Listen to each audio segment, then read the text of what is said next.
যে সুখী হয় সে জীবনের শুরু থেকেই সুখী হয়, আর যার কপালে সুখ নাই সে হাজার চেষ্টা করলেও কখনো সুখী হতে পারবে না।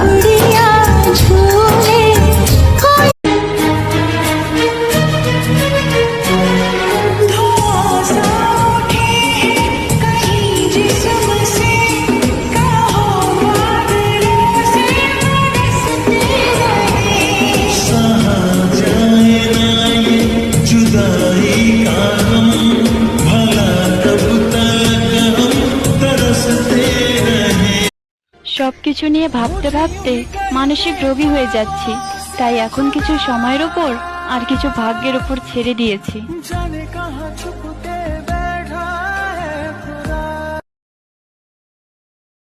হ্যাঁ, আমি জেদি, কিন্তু আমি অহংকারী না। সবাই বলে আমি খারাপ, কিন্তু আমি চরিত্রহীনও না। যে যেমন আমি ঠিক তার চোখে